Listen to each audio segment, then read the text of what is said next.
right, we good, we good, we Aaron, we good to go. My guy Moon, what's going on, man? Richie Moon, What's going on? Peace to the God. What's going on? everything is good, man. Do you prefer to go by Moon, Richie Moon? What do you prefer to go by? Yo, man, if you want to call me Richie Moon, you from the town, you can call me Moon, man. Whichever you prefer, man. I'm on a No Scripts podcast, man. So go ahead, brother. If you want to call me Moon, I know you know me as Moon. The world knows me now as Richie Moon. So whichever one you prefer, either or works for me, my guy. Listen, man, I'm definitely not mad at that, man. Like I think you said, I do know you as Moon for sure, and I do want to get into everything. I know you got a lot going on at the Richie Moon podcast, and Mm-hmm. everything that you got going on. I just want to go back to the beginning a little Yeah, bit. let's do it.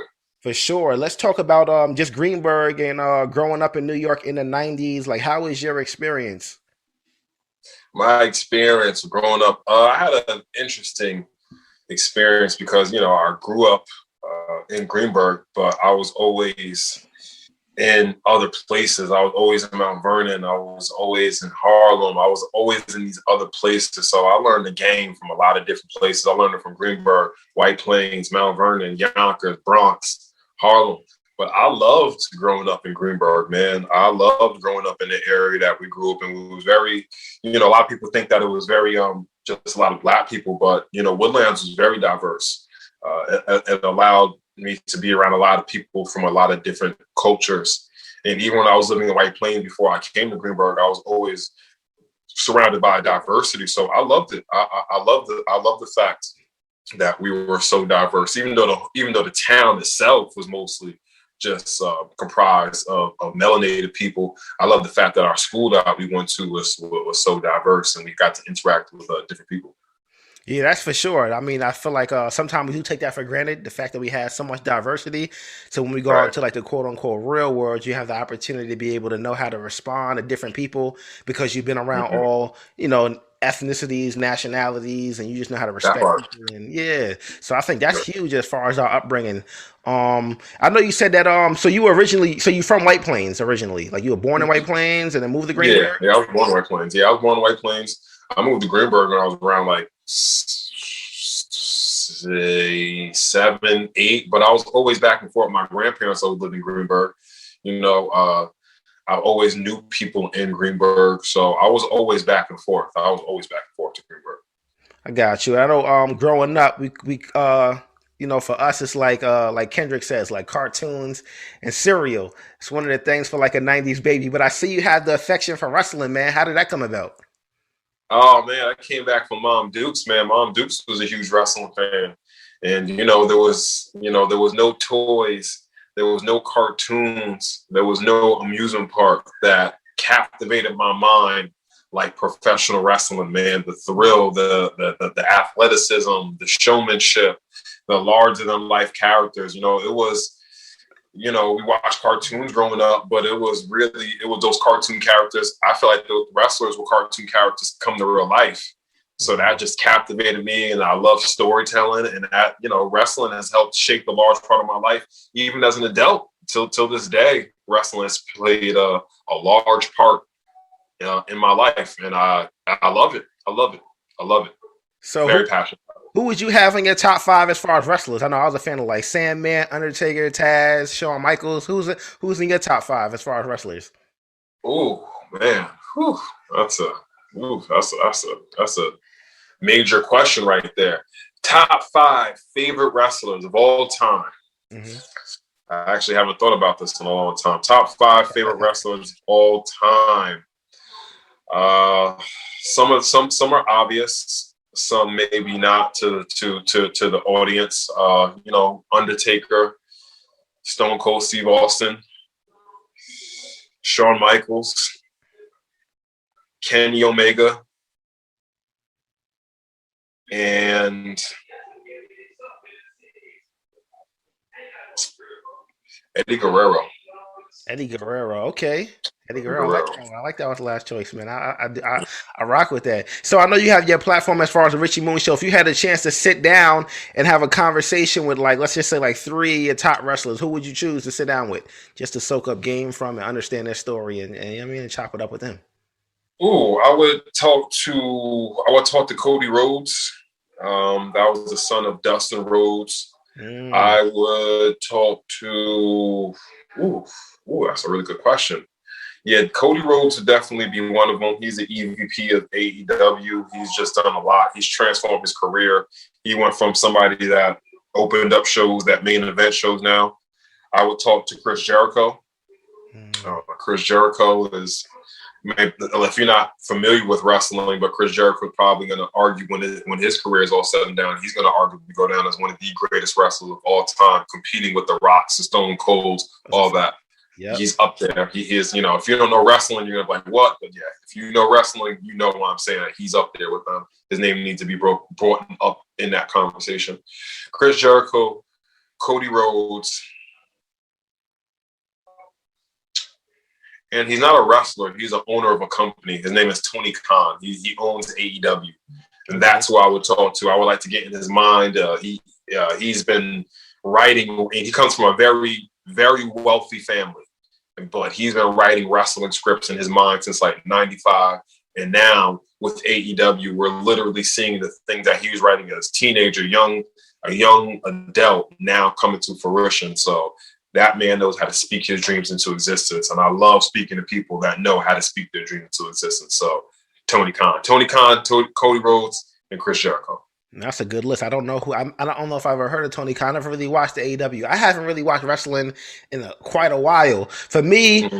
I used to love wrestling as a kid. Like I'm talking about when they came to Right. like Westchester, and I got to see the Undertaker as a young kid. I got Yeah. Roddy Piper's autograph as a young kid. I mean, watching ECW back in the day, that was probably my favorite. To be honest with you, ECW Right. was the shit back in the day.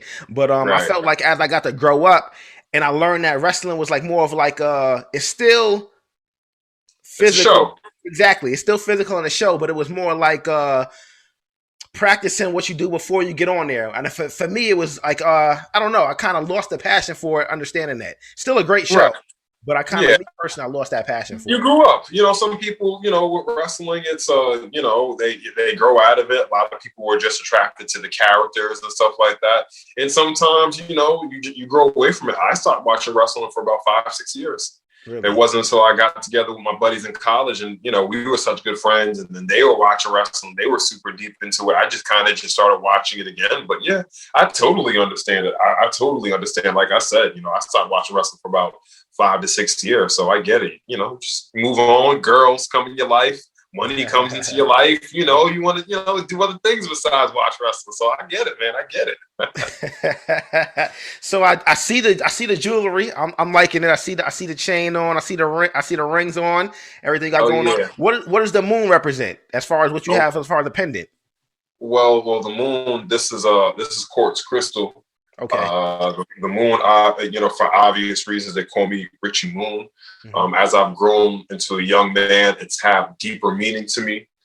Being a Gemini, being a rising Scorpio, for those that don't know what that means, I'll give it in some context. A lot of people say, oh, I'm a Libra, I'm a Cancer, I'm a Sagittarius. I mean, yes, that was the month that you were born in. But when I say my rising sign, your rising sign is how you view the world. So I don't know your birthday.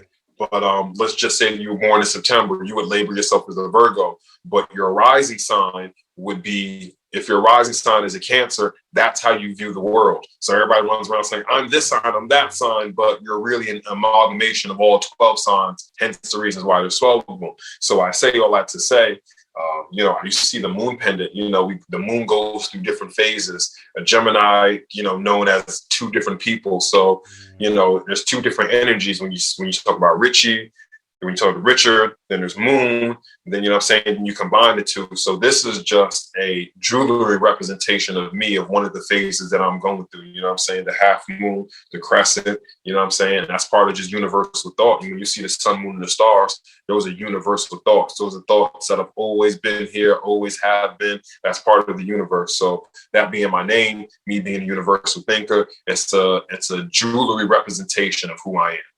Understood. That's interesting, man. I was born the end of February 27th. So I'm a Pisces. How is it that your thought becomes your rise? You said it's your rising, right? Or is it you said it's rising? Yeah, you're rising. Yeah. So how does that work as far as like if I'm let's just say I'm a conscious thinker. I pray, Uh, I meditate. Like, how does that work as far as like your rising zodiac sign? you're rising. I would say Yeah. to look up your chart. Okay. There's plenty of websites that you can go to look up your chart, and it'll give you a breakdown. It's going to ask you where you were born. It's going to ask you the time that you were born, and your time that you were born is very critical to that. It's going to give you your sun sign. It's going to give you your rising sign. It's going to give you where your Mercury at. It's going to give you where all your planets are. So Mm. different planets represent different things. You know, your sun sign is a large part of your personality. Your rising sign is how you view the world. Your Mercury is, that's the planet of communication. So that's how you communicate with people. Your moon sign is how you deal with things emotionally. So whatever placement that sign is in, you know what I'm saying? That's how you deal with things emotionally. So I'll give you an example of myself. I was born in June. So I'm a Gemini. My rising sign is a Scorpio. My sun sign is Gemini, and my moon sign is a Cancer. So a large part of my personality is a Gemini, a Scorpio. How I deal with things emotionally, I deal with it how like a Cancer would do it, and I view the world how a Scorpion would deal with it. You know what I'm saying? We're an Okay. amalgamation of all these different signs and how they play into our charts. And it's absolutely critical. I would say it's critical for you to look up your chart. It's absolutely critical for you and your wifey to sit down and look at each other's charts, so you have a better understanding of yourselves and of each other. Because whether we know it or not, whether we're conscious of it or not, all the things that we are doing, going to do, have plans to do, are all written in the stars, and you can see which things to navigate or to push on. Like, for the fact that you started No Scripts podcast, I'm going to just go ahead and assume that you started this during COVID. Yes, I did. Yes. So you had the time and you had the opportunity. From hearing that, I can tell that something was going. A planet was going through your Mercury. So your Mercury is how you communicate with things. So there was something. It was probably Jupiter going through your Mercury, because Jupiter is a planet of abundance. You know what I'm saying? So something sparked in your brain to make you want to communicate with people more, for you to get your message out. So I'm not sure if it was Jupiter, can't say that 100%, but something was going on with your Mercury that made you feel the need to start this platform, to want to talk to people, to have your voice and other voices be heard. Interesting. That's definitely that's for sure. I'm gonna check that out to find out how all these things connect, because I feel like I'm intrigued by just the conversation, everything you're talking about as far as learning your rising signs and everything you discussed. I just have to kind of understand more about it. So to go a little bit back into like just growing up and in your time frame, what do you feel like? I'm trying to think how to word it. What do you feel like? I'll go back a little bit. I'll go back a little bit. So No problem. I feel like as children going into young adults, it kind of like situations, life things happen as far as sparking what goes on now. I know as a young age, you did lose one of your parents, correct? Yeah, I was my mom. You lost your mom. How did that in that time frame? How did that affect how you kind of like looked at life and view things growing up, going on? How old were you when you lost your mom?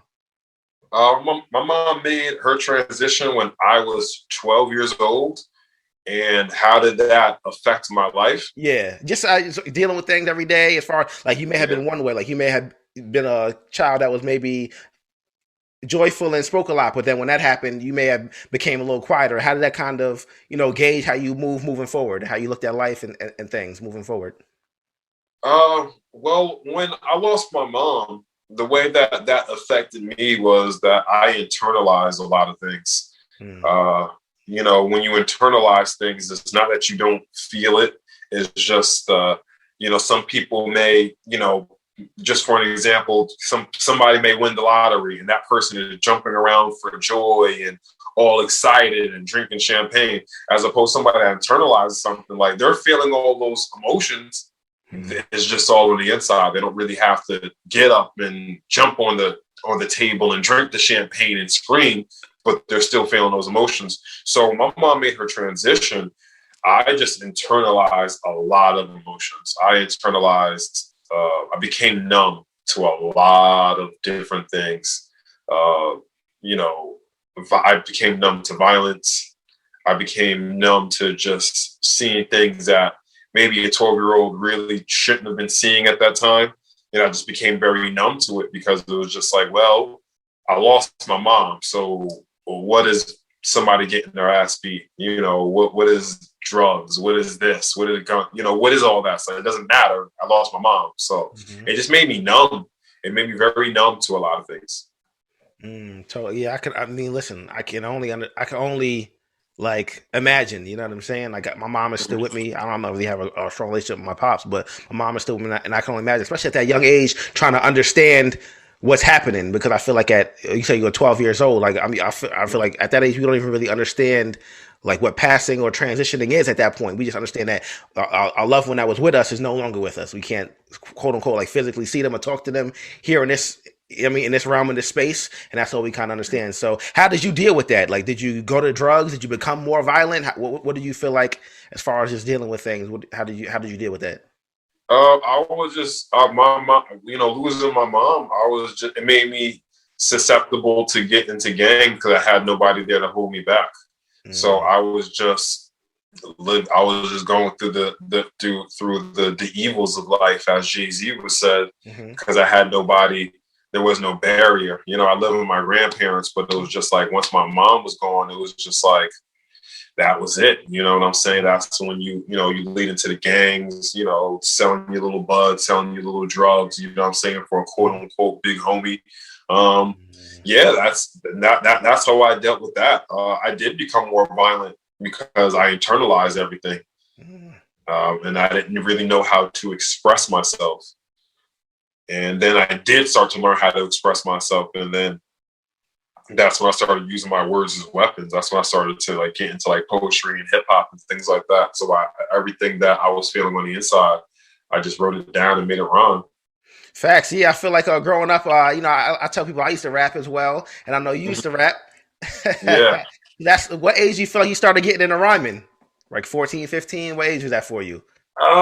Yeah, probably like 13, 14, 15. You know, I know a lot of people from Greenberg are going to see this, man, but I'm going to say this straight up. Man, back when I had it, I was the best. I don't care what nobody says, man. During my era, man, during that time when I was spitting and I was rapping, I was the best during that time. I'm pretty sure people will argue. Go ahead. I don't rap. I don't care. But yeah, man, like 13, 14, man. Because I felt like I was the best because my shit was real. Like, I wasn't going through what I was going through. Y'all had your mom. Y'all had shit. Y'all wasn't going through that shit, man. Like, I was living the shit I was talking about. I was, like, really, like, actually out there. Like, at that age, like, I was always hanging around with older people. So, like, getting into fights and beating people up and jumping people and, you know, like, it was cool. Getting shot at, like, I was actually living that. So it was just like, yeah, your rap sounds cool, but you were at home on Friday because you can't be at the house past 10. I was really in them streets. So, like, I was really there doing that. So it was just like, that's why I always just felt like, that's why I felt like I was the best. It was just like, I'm actually doing this. You know what I'm saying? But yeah.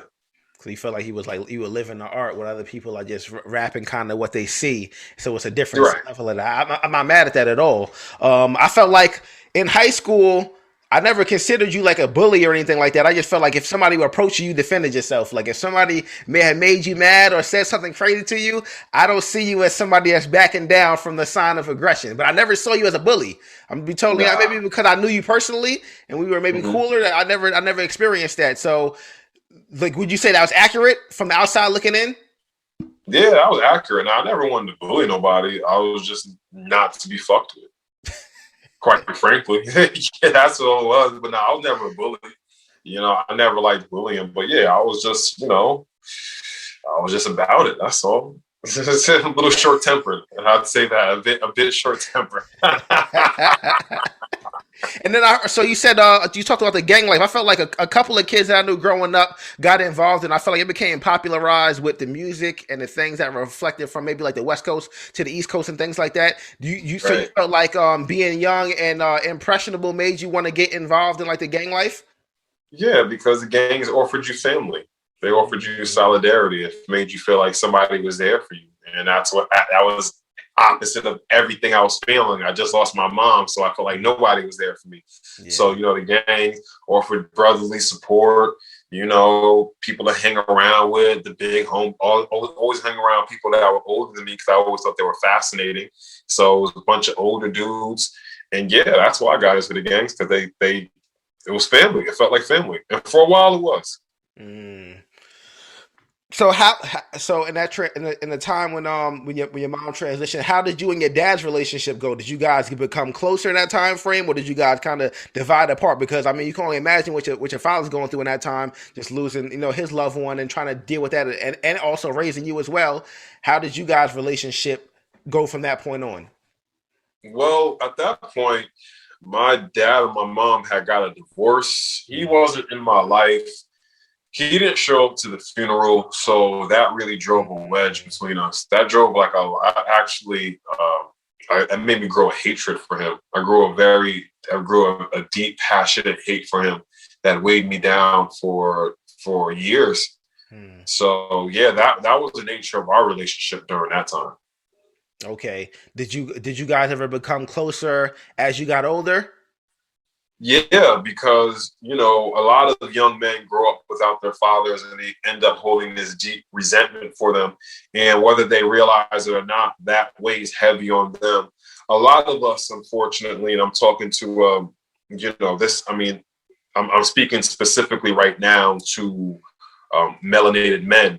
Hmm. A lot of us hold even if you grew up with your father, but just the way society is built, the way Americanism is built, a lot of us hold our emotions in our stomach. And when I'm referring to our stomach, I'm referring to our root chakra. A lot of us hold fear and anxiety and anguish there. So growing up without your father, that leaves a sense of fear and helplessness, and it makes you feel a bit unwanted, even if you have father figures, mother figures, aunts, uncle, even if you have a great support system around you, there is something that's still going to innately feel um, empty inside of you in a way because your biological parent was not there for you, whatever the reason. You know what I'm saying? So there's going to be part of you that feels a bit empty. As I got older, and I started to just get more in tune with myself and started to realize these things and started to see situations that I was going through play out through other people. I realized you got to heal, you got to let go, you got to forgive. You know what I'm saying? And I sat down and had, a multitude of conversations with him and realizing that I was not the only person hurting. He was hurting. He was guilty. He felt guilty. The fact that he couldn't be a man enough to be a father, So in me telling him that it's okay, I forgive you, I healed myself and I healed him. You know what I'm saying? And now he looks at me with such a great respect because he's just like, yo, you could have left and just never said anything to me. And I would just had to watch you from a distance. And I was like, yeah, I know, but why would I do that? You know what I'm saying? You know what I'm saying? There's no reason to hold that over you. I'm over it. So I say all that. I gave you such a long-winded answer because there's a lot of young men out there that are going through that. And I'm telling you, let it go. All right. Forgive your dad. Okay. Yeah, he may have fucked up. He might have been in your life.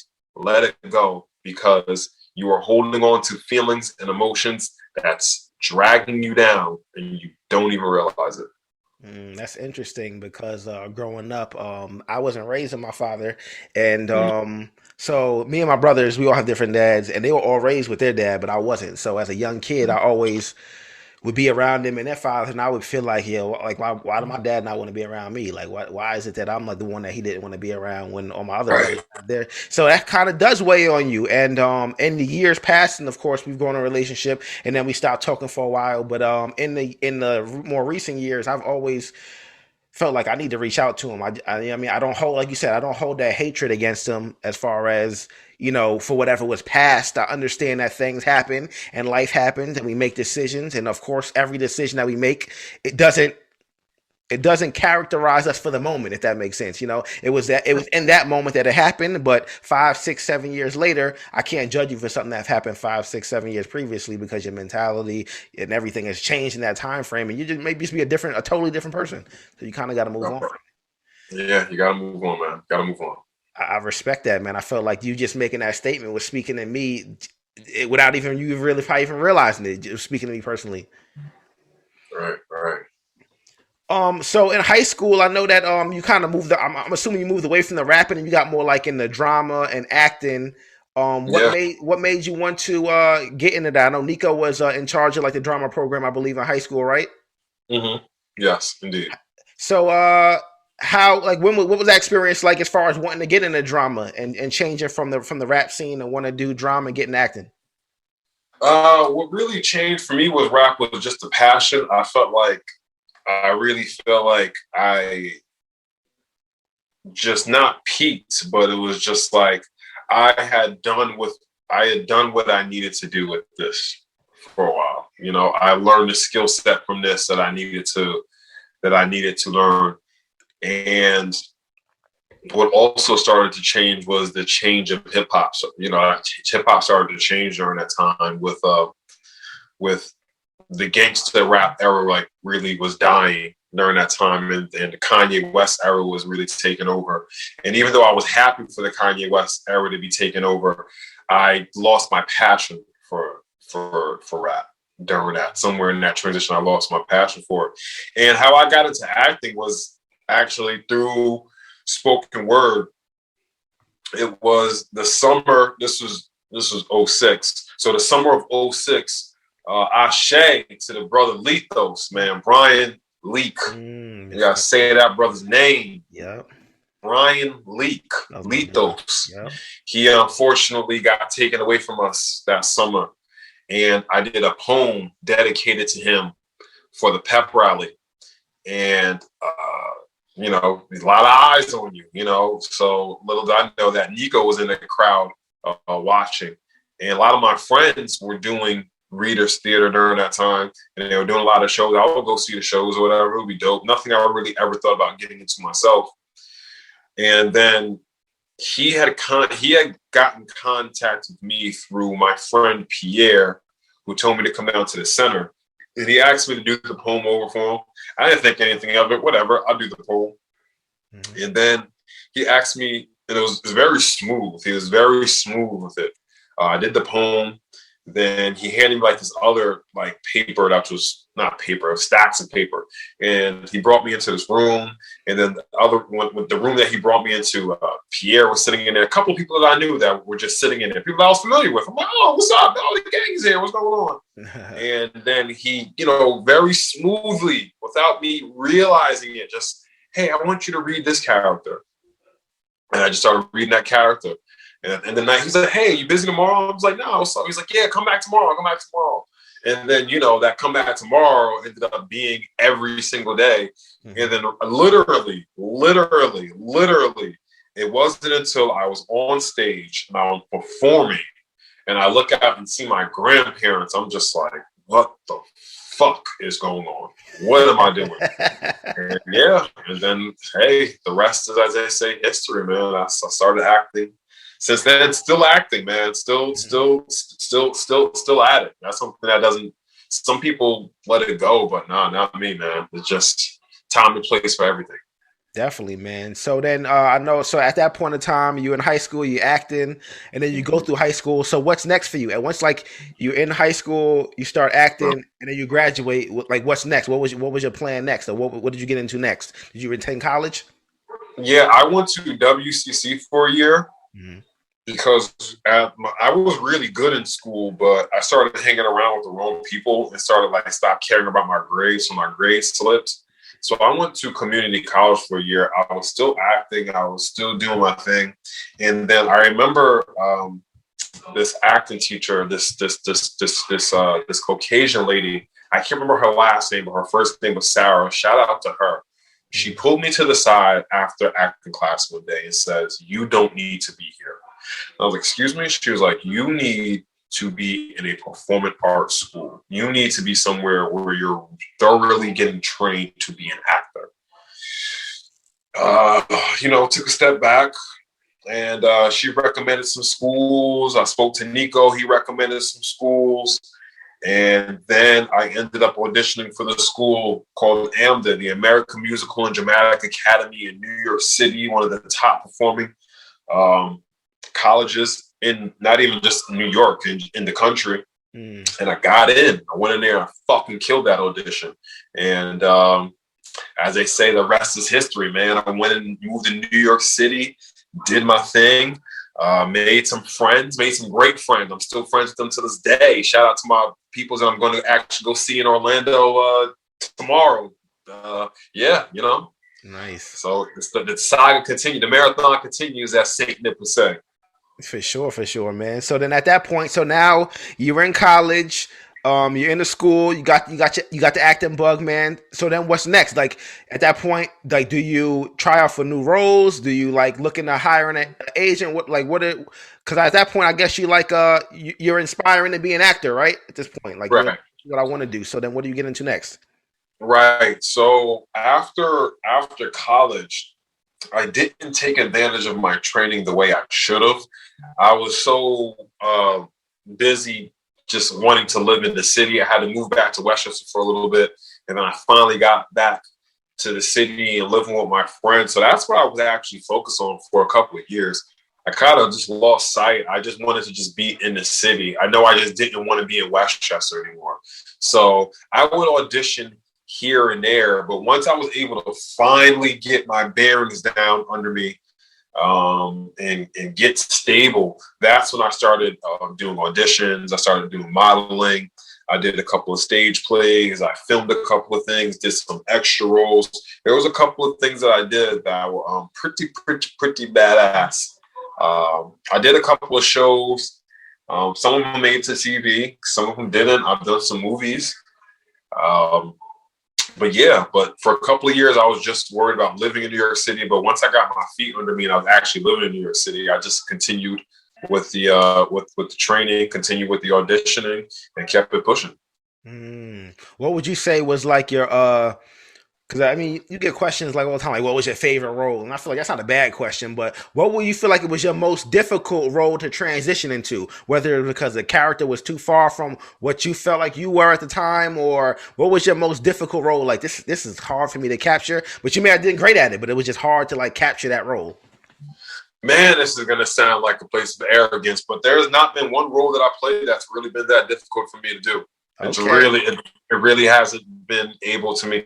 I mean, when you're dealing with Shakespeare, you really have to understand everything that you're saying. But that's just prep work. That's just breaking down a Shakespeare script, putting it in modern day words so you can absolutely understand everything you're saying and just going out there and doing it. But honestly, I played a lot of different roles from Shakespeare to Greek tragedies to modern to drama to comedy to stage to film, and I don't really find it difficult. It's really about doing the character work. It's really finding that character and what makes that character unique. Why are the people deciding to watch this character on this particular day? And what am I going to do so people never forget this character? Or what can I do to make people see themselves in that character?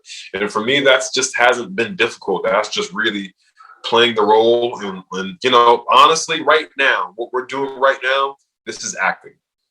Not in a sense that I'm pretending, but in a sense that we're just listening and responding. And that's pretty much what acting is, listening and responding. My next question was going to be, why do you feel like acting is so easy for you? But you kind of answered that question, because for you, it's just more listening and responding and knowing how to respond when your time is up, I'm assuming. Yeah. Okay, I'm not mad at that, man. I wish you a ton of luck, man. Do you have anything coming up as far as any upcoming roles that you're getting into, or something you're trying out for, something that you want to get involved in that you got like just in your thought process of what you want to do? If you can't talk about it, I respect it. I totally understand. Man, I'm gonna sound like so arrogant, but it's not coming from a place of arrogance, people. But I do have an upcoming project coming on. I cannot speak about it, but things are looking really good. You will see if it gets picked up. You'll see. That's all I can really say about it. If it gets picked up by somewhere, you'll see. But I actually haven't been auditioning in a while. COVID really affected that, and also where I was heading at in my life affected acting. For me, acting comes in. It comes in its time and its place. It comes in not necessarily short spurts, but it has for acting. For me, it comes when it's in its place. You know what I'm saying? That's not something I'm focused on all the time. But when it comes, I'm on it. Working on it. But right now it's just not the time. Or maybe it is. We'll see. We'll see. So how does that work for you? Like people reach out to you to try to audition for something, or you like kind of keep your eye out for what you think you'd be interested in? Because you're saying like right now is not the best time for you, or not the best time, but you say right now is not the time to focus directly on that. So how does that work as far as even this opportunity that you have? Is that something that they reached out to you for, or you kind of just, how does that work? Oh, I've been privileged to be in a position where both I go to auditions and people have reached out to me, people that you work with, as you know, this is a small world. The network, it's small. So, you do a good audition for John, then Joe wants to call you. You do audition for Joe, then Mark wants to call you, you know what I'm saying? And so on and so on. Sometimes that's how that works. And sometimes your friends, I'm lucky to have friends that are actors, directors, screenwriters, web series content creators. And sometimes it's like, yo, what you doing? Yo, come do this monologue for me, or shoot this, be in this short film. That's how a lot of my work has come, but by my friends and my connections that I've made. Just like, yo, man, I know you can do this. Come do this, boom, boom, boom, boom, boom, and and do that. Man, shout out to them. That's awesome, man. I mean, it's always sometimes you be surprised by.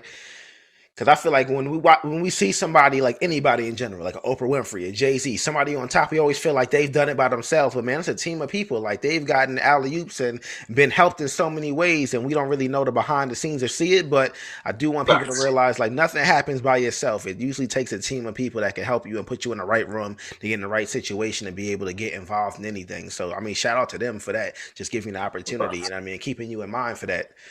That's a fact. I mean, there's a great African proverb that says, if you want to go somewhere fast, go alone. If you want to go somewhere far, bring your team. I like that. That's fire, actually, man. I like that. If you want to go somewhere far, bring your team. I like that, man. Yeah, man. Assemble your crew. I'm not mad at that, man, at all. So I know from the beginning of your story up until now, at that point in time, you were in a different mental space and in a different as far as just a way to view life. Walk me through like your first moment that you decided to like transcend into your new view of action and as far as way of living in life. Like, so do you refer to, before I even get into that, how do you refer what you do? Do you refer to it as like being conscious, spiritual? How do you label your lifestyle, or do you even have a label for it from somebody outside looking in like me? Oh man, I live life like a ritual, man. And when people, when they see something, a ritual just means a lifestyle. That's all a ritual is. So like, do I consider myself conscious? I mean, we're all conscious. I know what I'm just kind of being facetious. I know what you're doing. Yeah. No, I'm aware of things. That's it. I do call myself a high level observer. That's because I'm able to take things that are seemingly unconnected and be able to tie threads through them, because all things are connected. But that's just because of the people that I've been privileged to study under. You know what I'm saying? I just understand things that I don't even say at another level than people. I just look at things, that information that people may not look at, like numbers, words equal numbers. Those numbers equal colors. Those colors equal shapes. All these things are connected. I've just taken the time to get to know, I know when I see this word, I can break it down to this number. And I know this number represents these colors. You know what I'm saying? So I just take things and just break it down to a very minute level. And I guess that makes me conscious. I have been exposed to real history. I've been exposed to our story. You know what I'm saying? Not history, because history is his story. I've been exposed to our story, and the deeper that you dig on this planet, the blacker the history gets. Mm. And I've been exposed to that, and have the privilege to sit under master teachers. And just like acting, when I went to acting school, they call it like, we're going to shove our hand down your throat, rip everything out, and then put it back in. That's what's happened with me with our story, and with consciousness, and really getting to know yourself. You know what I'm saying? Because us growing up in Americanism, we're so focused on go get a job, go to college, buy this, do that, do that, do that, do that. They don't ever take a time to step back and, well, who am I? What do I want? Why do I function like this? What's my natal chart, my astrological sign? What's my birth number? What are all the numbers of my? What are all you? Let's just say you was born September 1st, 1990. Like, you add those numbers up. What do those numbers mean? We don't take time to get to actually know ourselves. So if we don't know ourselves, how the hell do we expect to, get with a lady or get with the man when we don't even know ourselves? How the hell are we gonna expect to know somebody else when we don't even know ourselves? Very so true. I've just taken the time to get to know myself, to get to know our story, and to understand the psychology of a lot of times why we think and move the way that we move. So along with the answer to that, would I consider myself woke? I think that term is stupid, because if I'm considering myself woke, are you asleep? Mm. You know what I'm saying? So I consider myself aware. You know what I'm saying? Everybody should be fucking aware. So there that goes. I'm definitely not mad at it, man. I know. Jay Electronica kind of said it best for me. He said, if you want to become a master, you have to submit to a master. So for you, I know you said that you have master teachers. Who are some of those people that you look up to and that you follow? Shout out to Professor Cabo. Shout out to Blue Pill. Shout out to Red Pill. Shout out to Billionaire PA. Shout out to Brother Ben X. Shout out to Shazard Ali. Shout out to Zaza Ali. Shout out to my homegirl Raven. Shout out to Hadia. Shout out to Queen of Fool. Shout out to Supernova Slum. Shout out to Mama Pill. Shout out to Nova. Shout out to my dude Dula. Shout out to Ra Aku. Man, I could do this all day, man. These are astrologists. These are metaphysics. These are master teachers. These are medicine women. Shout out to Lizzie Jeff. Shout out, man. I can just shout out so many people that have helped me. Divine feminine and divine masculine teachers that I've had the privilege in my life to not only them go from teachers, but now we're friends. Like, those, a lot of people I shouted out, I can call them up on the phone and shoot the shit about, yo, man, I just met this girl, blah, blah, blah, blah, blah, blah, blah, blah, blah, blah, blah, blah. You know what I'm saying? It ain't even got to be like on some history, metaphysical, you know what I'm saying? I'm doing business with some of these people, you know what I'm saying? So those are all those are most of the match. Shout out Ashe to Dr. Henry Clark. You know what I'm saying? There's a lot of people, I get influenced by my friends. A lot of those people that I mentioned, yeah, they master teachers, but a lot of those people I mentioned are my friends. You know what I'm saying? You interviewed her. Shout out to Sharice. You know what I'm saying? Like, I get influenced by the people that I'm around, that's in my inner circle. I consider them some of my master teachers. You know what I'm saying? Because they teach me so much about myself by them living their truth, because we're all reflections of each other, just from a different perspective. And some of us just tell a different truth. Some of us walk in a different truth. So by them walking in their truth, I can see more of my truth. You know what I'm saying? So shout out to everybody that I just shouted out. Shout out to EYL. You know what I'm saying? Like, you know what I'm saying? I'm inspired by everybody. You know what I'm saying? For real, for real. They can be younger, older. They could be in entertainment, whatever. I'm inspired by everything. And I literally mean that. If you ever seen the movie Soul, I'm inspired by the time that I get to perform on stage in front of 1,000 people to when I'm walking outside and that raindrop hits my shoulder. And I'm not even saying this shit sound philosophical. I just understand all the nuances in life, and that understand that these things don't happen for no reason, but we just perceive it and take it for granted. But no, all these moments are just as important, for me performing on this stage in front of 1,000 people to me going outside when nobody's watching, that raindrop hitting my palm or going against my forehead. All that shit is just as important. Mhm. Yeah, I mean, I definitely respect that, man. And shout out to everybody that you mentioned, that you shouted out, man. Like I said, I feel it's important to have people that are on a similar path as you, that understand, you know what I mean, what you want to do, things you're trying to get to. So walk me through, like, what was for you in learning all these things from your master teachers and absorbing all this information. What was one of the first things that you instantly changed? Like, this is something the first thing I'm changed about myself. My eating habits. Mm, okay. You know, I immediately changed my eating habits. Shout out to my brother Haas. Shout out to Hasim, Gorilla Set. Shout out to the Gorilla, Lord Seven. You know, shout out to Milk. Immediately changed my eating habits. We are what we eat, and that is literal. You know, I'm a vegetarian. I'm not knocking anybody that eats meat. Mm-hmm. I would just say to you real quick, everything should be done in moderation. Everything should be done in moderation. But my eating habits is one of the first things I immediately turned vegetarian because I realized all the bullshit they were feeding us. And so, you know, if we are what we eat, then that goes right there. I'm not mad at that at all. I mean, I just started, I always try to find new things that kind of work for me. Like something new I'm doing is like intermittent fasting. You know what I mean? I try to go as close to 18 hours without eating as possible into the next day. I'm trying to get to the point where I can do like a 7-day water fast because I mean, I've been just, Why?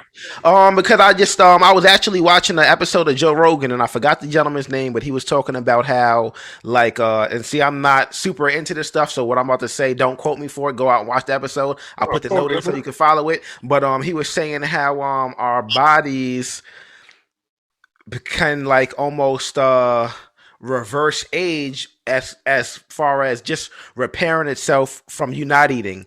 As far as like when you eat, your body like swells up, and it goes into the transition of trying to absorb food. So the longer you can go without eating, it repairs itself. So he was like, the longer you can go, it's almost like reverse aging. And he was saying how his wife can go up to 7 days doing a water fast, and that kind of like a damage, quote unquote, like a damaged cells inside your body, it absorbs that and uses that as energy. So I'm like, oh, that's pretty interesting. I mean, I follow a lot of, I try to use a lot of information just to alter the way I just maneuver and go through life every single day, and that intrigued me. I'm like, oh wow, if not going for a certain amount of time can repair your body, let me see how long I can go without doing it and see how I can just improve every single day. You know, lose weight, obtain more energy throughout the day. You know what I mean? Stay more focused, things like that. You know, I mean, I try to improve as much as I can. So that was something that was interesting to me, and I'm still working on it. I mean, at this point, I've been maybe like a week and a half, 2 weeks as far as doing my fast every single day, but I haven't changed my eating diet. So I still eat some of the similar things I do. I don't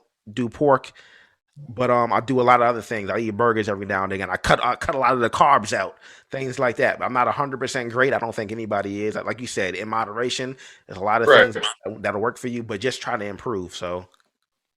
Right. So I wasn't just looking at my phone just arbitrarily. I was looking up something that absolutely adds to this conversation. Now, the reason why, family, that you want to fast or intermediately, shout out to you for intermediately fasting. So when you fast, you are obviously clearing your body out. But when you fast, you are allowing more light to enter your body. Light equals information, and you're also challenging your mind and your body.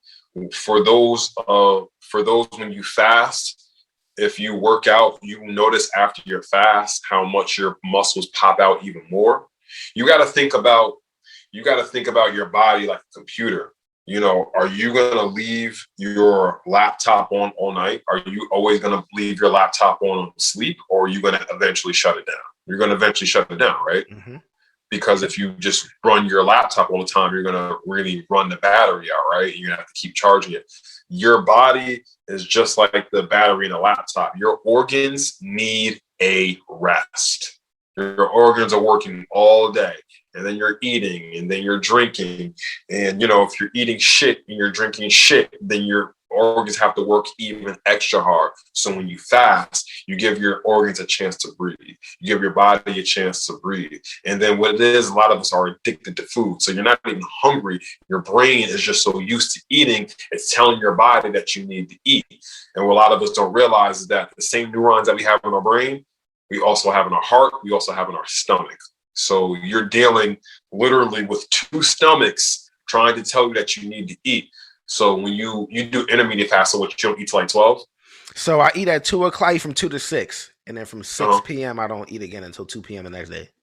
Okay, that's great. That's great. You're challenging your body when you do just like a water fast and stuff like that. You're cognitively challenging your body, and what happens is your senses become a lot sharper. I'm pretty sure you've noticed this in your experience when you do your intermediate fasting. You're a bit sharper. You might be a little bit tired because you're. How long have you been doing it? About 2 weeks now. Okay. So your body should like be really starting to adjust now Yeah, it to a is. I shift. feel better. The first week was a little rougher. This week has been a lot easier for me. I've noticed that I can just shut it down, like you said. Before my first week, I was having it where like right around like 1 o'clock in the morning, I'd be like, "Damn, I'm a little bit hungry," but I would just stomach it out and I'd go to sleep. I'm like, it's just late anyway. Go to bed, boom. But now I'm at the point now where I really don't even get that craving anymore as far as that hunger. So When you do your intermediate fasting, this is a good time for you to do your show because your brain is working a lot. It's working. Your neurons are able to snap a lot faster, and they're able to with the something medulla oblongata with your frontal lobe, your frontal cortex, which controls your thought, memory, and attention span. You know what I'm saying? That's more on point because it's not taken up by food. It's not taken up by unnecessary drinks. So yeah, man, this is honestly some of the best times for you to do your show because your brain is working at its full capacity. I would highly recommend the family to fast. I do fast. Shout out to my guy at Kevlon. We actually do the God Body Challenge where we do just straight water for 3 to 5 days. You know what I'm saying? They're in the middle of it. I didn't participate this time because I just had a lot going on this week. So I didn't want to risk breaking a fast, but definitely family, intermediate fast, you will see the benefits. I guarantee you will see the benefits and your body will thank you as well. definitely. I mean, one of the things that intrigued me again was like the anti-aging thing and how your body like repairs itself through that time of fasting. I want to get to the point, and it might take me a while to get to, but I want to get to the point where I can do like a 7 day water fast and just drink water for 7 days. I mean, of course, that's gonna be hard to like work out because you got to save all that energy when you're in that Yeah. time frame. But I do want to try to get to that point. It'll That's when take the some time. meditation. That's when the meditation. It will take some time, build up to it, and that's also when the meditation comes in key. That's one thing I got to get back into. I used to meditate. I got to get back into that meditation. Why is it that meditation is important? Because meditation, you're charging up your body. You're Mm, storing energy. okay. You're storing, and when you meditate, when you got to be intentional about this. When you're going on your fast and you're meditating, you know what I'm saying. You can store that energy for when your body gets weak, when it wants that food, when it wants that craving. You can use that energy for meditation to just keep. You know what I'm saying? It's all transfer. It's all transfer. You know what I'm saying? Energy doesn't go anywhere. It's just about how you use it. You know what I'm saying? It's like putting a car in neutral. The car still got the power. You rev on the gas, you hear it. You know what I'm saying? It's just in a neutral place. So when you meditate, you're putting that energy in a neutral place. And then when you go about your life, you can distribute that energy throughout your body and keep it pushing. I like that. I'm definitely gonna get back into it because again, it was something that I was using. I enjoyed it. I felt like if I felt like it helped me to regain attention, like Yes. staying Yeah. focused. I felt like one of the things that when I was meditating, I went on like Google. Excuse me. I went on like Google and YouTube, and I was like, "What are the best ways to meditate? Why meditate?" And find out these things. And one of the things that it told me was like you can focus on things like a sound that you may hear, or like your breathing, or you can have like a candlelight and focus kind of like on the candlelight as it's dimming, and just trying to keep your mind focused on one thing as long as possible is kind of what the message was as far as meditation. Am I correct in assuming that? No, you're right. I mean, that's one form of meditation of a focus on your breath, focusing on one thing. I yeah, it depends on what you're going for, but Mm-hmm. for people that are just getting into it, I would totally focus on my breath. I Breath. would Okay. totally focus on my breath. You know what I'm saying? Being in the moment. Sometimes people get into meditation and I'm going to focus on the money I'm going to get and the things I'm going to do and all that. And it's just like, there's a time and place for that. That's why you daydream. You daydream for that. When you meditate, you want to control the monkey mind. You know what I'm saying? You know what I'm saying? Because you're gonna start thinking about all 1,000 different things. You know what I'm saying? No, focus on your breath. Focus on that one thing. You know what I'm saying? You're training your mind to be stronger, to just focus on just one thing. So no, you definitely on the right path, my good brother. I noticed that even in a time of meditation, how hard it is to focus on one thing. You think that you focused all day on one thing, even in doing this podcast, you feel like, oh, because I do this, I work for 8 hours. I just focus on work all day. But when you're meditating, your mind runs through a million. It's like you said, like a computer. It runs through a million things at a moment. It's like, oh, let me get back to what I'm doing. And then you think about the breathing. And before you know it, you think about something else. And you think about the breathing again. So for me, like I said, it helped me to just stay on that one path and stay definitely concentrated in my mind. So I mean, I got to get back into it. That's definitely important. Yeah, man, get back on that horse, man. Get back on that horse. It's definitely worth riding. Hell yeah, man. So one of the people that I follow on social media, I follow 19 Keys. I love what his message is. I like what he represents as far as just the community and I think it's called Black World Order. Are you in tune with him? Yeah, shout out to Big Keys. Shout out to Big Keys. Yeah, I'm tapped in with Keys.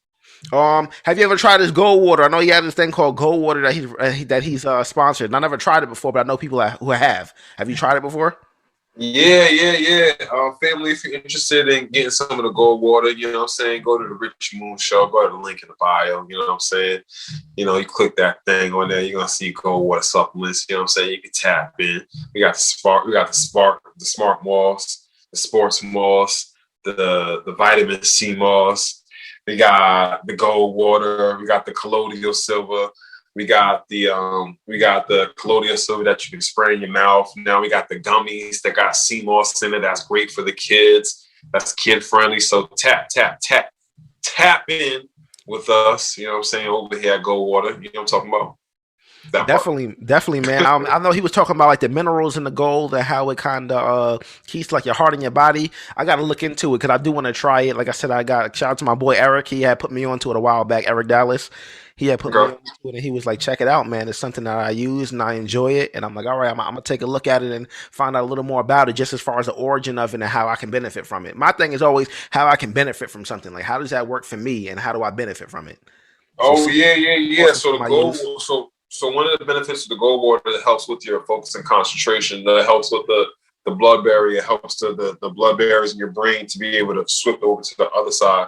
It also helps with it really helps. I mentioned this earlier with the hippocampus. So the hippocampus is like part of your frontal lobe. It helps regulate your memory, your attention, and your attention for information. You know what I'm saying?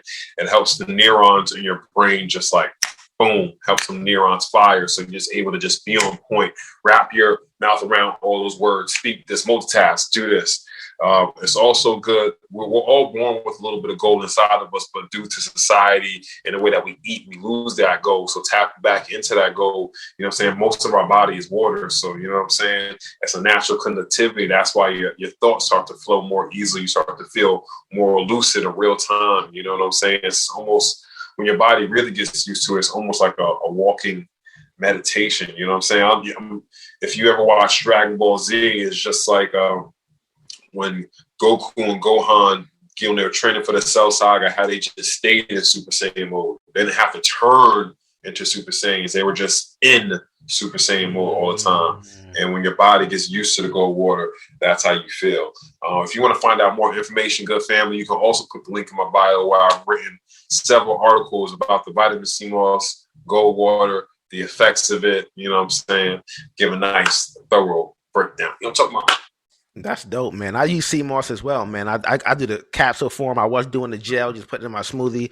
Now I do the pills, and I take a couple other pills as well. I try to do everything organic, keep the body in. You know what I mean? Keep it as right. And like I said, I'm a work in progress, man. I ain't perfect, but I'm working on it. Hey man, as long as you walk towards it. You know what I'm talking about? So I do have a question because I feel like when it comes to the conscious community, I'm on the outside looking in. Like I'm not super in tune with it, but I'm learning. I feel like most people are. I would assume as much positivity as I see represented. There's always two sides to any story. Like for instance, we talked about Yeah. 19 Keys and all the great things he's doing, but then you hear stories about people like Brother Polite, for instance. Like I don't know this for instance. Like I don't know this for facts, so I'm not gonna make this like a factual thing. Like I know or put this out there. But I've heard like stories of him like quote unquote like robbing people, and not violently, but from what I've heard, and I want to put the narrative on it. Like I said, I don't want to put this like I know, but I mean, allegedly, people have said that he's asked for donations for like missions and to do certain actions to be taking place, but he's allegedly taking money and he hasn't used it for what he said he was, but more for leisure. Do you feel like it's right for a whole community to be judged off the allegations of what one individual in that community may do? Well, you should not. No, not you shouldn't slander the entire community, but that's not slander. It's been unfortunately, it's been proven that he has done that to people. That's not. It's not theory. It's not theoretical. It's not a maybe. He has done that. He's even come out and apologized for it. But I don't think you can't label that. You can't throw an entire label on a community because of the actions of one person, because, people are individuals. People have their own motives with things. He clearly had his own motives with things. So no, I think you can't do that. You can't label the whole community off the actions of one. I can understand how people can do that, but I think that's an ignorant choice. For sure. Like I said, I didn't want to throw it on because I wasn't sure of the facts. It's just in hearing, you hear things like you hear people Right. talk about these certain things and situations I like mean, it's that. balance. You're right, man. It's balance, man. Everything needs balance. Yeah, man. So I feel like it's hard to navigate. You kind of got to watch who you decide to follow. Like we were just talking about, Jay trying to say every master had to submit to a master. You have to watch out who you submit to because at the end of the day, we all are humans, and sometimes you do submit to certain things, whether it's material things, and you may have a good intention at first, but you just never know what may happen as things lead on. You know what I mean? So I'll definitely continue to pray for that brother, and I hope he's getting it together as far as just making the wrongs right, because we all make decisions and we all do things. It's not really what you do, it's how you correct it and how you move forward with it. You know what I mean? How do you make that wrong right? Agree. Absolutely So, agree. so I do want to move on a little bit further. I do want to talk a little bit about your show, man. How did the idea for the Richie Moon show manifest? Like, how did that start? Oh man. So much like yourself, during COVID, you find yourself with a bit more time on your hands than usual. But actually, the Richie Moon show it physically started during COVID, but the idea of the Richie Moon show actually started way before COVID. Sometimes I am a slow manifester and sometimes I'm a very fast manifester. So the idea of the Richie Moon show was actually something that was kicked around in like 2018. Okay. I had the idea of simultaneously starting the Richie Moon show and at the time starting this wrestling platform called Kayfabe Avenue. And I did start both of those. I started Kayfabe Avenue first with some other gentlemen. We had a business falling out, so they took the name Kayfabe Avenue. But anybody that knows anything knows that I am the one, the creator, the originator, the OG of it. I'm just not a shrewd businessman. That's why I haven't trademarked that shit. But but that's mine. Kayfabe Avenue is mine. And the Richie Moon show came about. It really started to kick forward when, in the middle of COVID, I realized that you take away the lights, you take away the makeup from a lot of these talk shows. And one, they don't look good. And two, they're really not that smart. They're really not talking about things. They're not high-level observers. They're not having high-level conversations. And they may have guests on that are high-level observers, but they're not carrying that energy on. You know what I'm saying? So I realized I want to create a platform where high-level conversations are normal, where people are regularly talking about high-level shit. And that's where the Richie Moon show came about. And I wanted to talk to people from all different walks of lives to have high level conversations about. That's dope, man. I respect it. I mean, I've caught a couple episodes, man. I enjoy it. I mean, like I said, I'm still kind of on the outside looking in. So some of the Mm, conversations are a little bit, you know what I mean, above what I understand and what I'm able to kind of interpret. But, I enjoy mm, the conversation and I respect what it is you do. And I mean, I love it, man. Keep doing what you're doing, man. There's a definitely a appreciate huge audience for it. And this positivity that you bringing to people and understanding and making awareness, you know what I mean, to what it is as far as the high level observing it. So I totally respect it, man. I love you. it. Hey, man. I appreciate that, man. If you ever got a question about anything, man, just you know, leave a comment, shoot me a DM, anything like that, man. We're open to questions, you know what I'm saying? Absolutely, you know what I'm saying? Ask the guest the question. Yeah, absolutely, man. Don't ever feel like you can't reach out, ask a question. Definitely, bro. I will, because I'm interested for sure. So you have this idea, right, of the Richie Moon Mhm. show, and it's something you Mhm. want to manifest and bring out. Walk me through like your first day of actually recording the show and having your first guest on the show. I know when I recorded my first episode officially of the No Script podcast, I'm not gonna lie, I was a bit nervous, man. I didn't really know what I was doing. I was trying to find my way. How was your experience, just as far as your first episode and having your first guest on the show? Oh man. So I remember, shout out to my man Will in the Bronx. Shout out to Juice Aid. He has a juice shop down in the Bronx where I used to live at, and I went down there. And we would always talk about the conscious community and different things. And I remember I just kind of just casually just mentioned it to him. I was like, "Yeah, man, I'm thinking about just starting a show and stuff like that." And he was like, "You'll do it." He's like, "You'll do it, man." He's like, "Yo, you can do it, man." He's like, "Yo, you can talk." So this is around like April or May of like 2020. So I'm just like, yeah, I should interview people. I should interview people. I should interview people. She was the first show that I did. I was doing IG lives and I was doing pre-recorded interviews. He was the first pre-recorded interview I did, and I just interviewed him about why he started his juice company, his life. You know what I'm saying? He was a married man. He is a married man with kids. So I went to him talking about that. But the first guest that I had on IG Live is a woman named Vashti Whitfield. Vashti Whitfield is from Australia. Mm. She is the widow to an actor named Andy Whitfield. Andy Whitfield played on a show called Spartacus. And if you know me, anybody knows me out there personally, I'm a huge fan of the show Spartacus. And she granted me an interview. And I was nervous. I'm not gonna sit here in front and say that I wasn't nervous, but there was also a part of me that always carried my interviews just like conversations. So yeah, there was part of me that was initially nervous, but there was a part of me that was at ease because I know how to talk to people.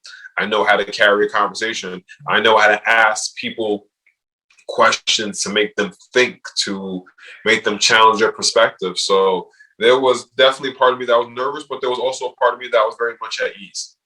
I definitely respect that, man, for sure. I feel like for myself, like you said, I feel like I was definitely nervous, but I do know how to have conversation. So as the conversation was going on, I felt a little more comfortable. I'm like, man, this shit is kind of easy, man. So That part. we gonna make the best of it, man. We ain't gonna act like we not even gonna overthink this. You know what I'm saying? We just gonna make it as easy as it can be and continue to have this conversation and make it a great talk. That part, man. Don't overthink it, man. Don't overthink it, man. Just sit back and just have a conversation. Just talk to people. Ask people. Just ask the questions that you think people want to hear. Not even that you think want to hear. Just ask the questions that add value. You know what I'm saying? Ask the questions that add value to that person, that add value to you. Some of them, you do have to placate to your audience. So, ask a question that, you think your audience want to ask. But yeah, man, just ask the questions that add value. That's the way I go about things. Always ask the questions that add value. Same here, man. Same here. So when to go into that, I do have another question, man. I feel like Okay. to transition for anyone, I feel like it's not going to be an easy feat, right? Like it's not going to be like a slight switch that you could turn on tomorrow and everything changes, and you become like a new man or a woman. For you, what was the hardest thing for you to adjust to throughout your transition into your new life or your new lifestyle? And I mean, if you tell me it was giving a white woman, I definitely understand, man. But I just want to know what that was as far as your hardest feat. Well, I've had sex with white women, but white women were never like prevalent. Like it No, wasn't one of I those was just things like joking. Oh, I was gonna say, white women want to think like I needed to I need to stop fucking white women and then my life is gonna be right. Like, nah, I wasn't one of Yeah. those brothers. But I mean, I remember a couple of years ago, I mean, I was dicking this white chick down and bad things were happening in my life. That was Mm. because that was a universe like, yeah, you can't be out here for black liberation and then having sex with white women. So that was the universe showing me like, yeah, you got to stop that. So yeah, I do not have. Hey, I think white women are attractive, but I don't. They're not for me. I'm not dating or having sex with white women anymore. One of the things that really was hard for me. I think it was. It had to do with women. I'm not gonna sit here and say that I was a sex addict, but I was just having just sex with way too many different women.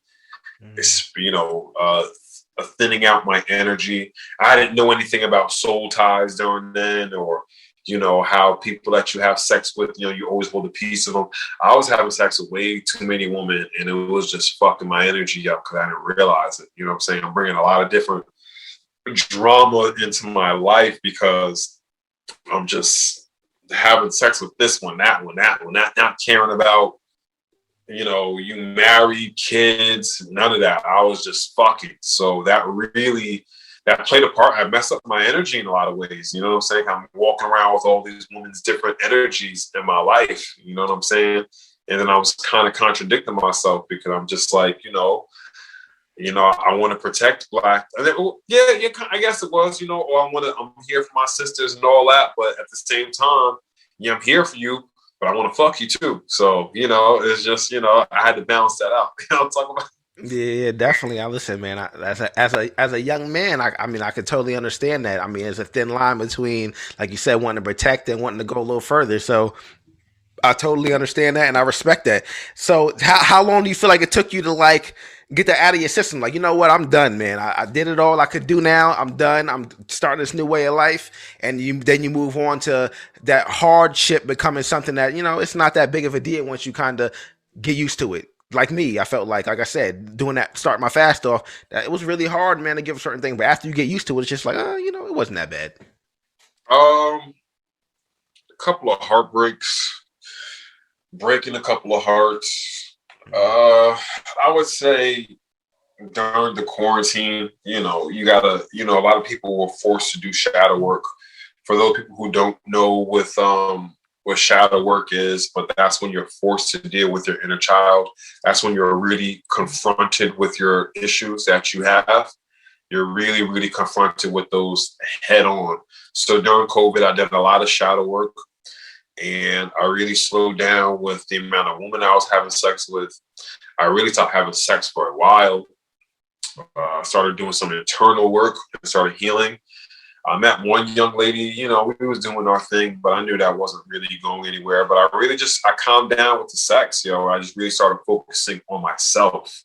And when I started focusing on myself more, started learning more about myself, made me realize that, man, I'm just projecting this shit. I don't really feel that good about myself. So that's why I'm out here just fucking all these women. You know what I'm saying? Yeah. Is because I don't really feel that great about myself. So I'm just, if I have Lisa, Nikki, and Trisha, you know what I'm saying? I don't gotta think about my own shit because I could just fuck them and just deal with their shit. You know what I'm saying? So, during the quarantine, man, I just really forced to do that shadow work, forced to sit there and meditate, really come to terms with what I want my life to be, what I don't want it to be, type of people I want in my life, type of people I don't want in my life. That, and also part of that started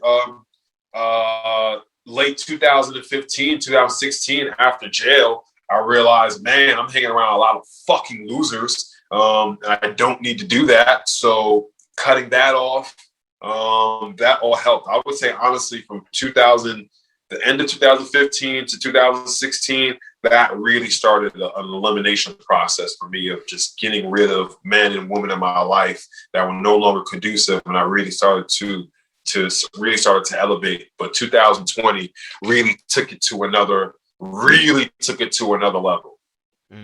Understood. Totally, definitely. So Yeah. we talked about Red Pill and Blue Pill earlier. So Mhm. how were you introduced to them, and how did they kind of like help you through your transition and your journey? I met, damn, when did I meet Red and Blue? I met Red and Blue, damn, I met Red and Blue in like 2014, Oh, you met them a while something back. like that. Yeah, I met them in like 2014. Um, but it wasn't until like 2016, 2017 that I started to like really started to tap in with them. And then it wasn't really until last year. Um, I was one of the first people to have Goldwater, like in like 2018. Hmm. I started getting a bit closer to them, started going more to the lectures. But it wasn't really until last year. Last year, 2020, that's when I really started tapping in with Red and Blue. They had some events in Atlanta, and I was just like, yo, I'm tired of just watching. I want to be a part of these events. So Hmm. I had my Canon camera and excuse me, my Nikon camera, and I was like, yo, I need some extra media for these events. And I was like, yeah, come tap in with us. So I flew down to Atlanta, went to their events, started doing their videos, started taking pictures of them. And, you know, obviously they're going to need the footage after that. So we just started talking more and more and more and more. And we just started to become friends. And just I started going to all their events. They helped me out. Uh, they helped me out in so many ways, just as being focused on the finances, being focused on the health, being focused on how to navigate this thing we call life, helping me become a high level observer, helping me out by coming on my show. I'm actually going to be interviewing Blue in the very near future because he has his book coming out. I'm also going to be interviewing Red again. We're going to be talking about the passion economy. We're going to talk about stocks, cryptos, NFTs, which family you better be getting into that shit. We got hometown heroes and EYL Facts. giving you college level courses, better than college level courses. You know what I'm saying? So y'all better tap in with them. And yeah, those good brothers they just genuine, man. Like they're just genuine. Your Red and Blue Pill are just genuine. You know what I'm saying? What you see is what you get. And now, you know, becoming their friends, they just dope as fuck friends. And man, we just be business, you know what I'm saying? Just scheming on ways to add value to the world. That's dope, man. I mean, I watched them for sure. I watched them on Lord Jamar Mm-hmm. podcast, the Godcast. I watched them when they do a couple of they've done a couple of talks. I've seen them online, so I'm pretty much tapped in with them. I know they were like that's like stepsons of Dr. Sebi, if I'm not mistaken, right? Or like half Yeah, sons yeah, that of Dr. Sebi, if I'm not mistaken. Shout out to them, yeah. man. I feel like they do a lot of good for the community, and I feel like anybody who does good for the community should be getting a shout out in any level. Like I feel like you should have a Right. platform to be able to talk. There's so much toxic things out there. There's so much negativity that people are bringing. It's so much negativity just out there and watching the news and seeing mass shootings and all these different things, man. We have to find a way to put some kind of positivity into just in the neighborhoods, the communities, and just bringing light to what we need to be doing to make a difference in our community. So definitely shout out to those brothers.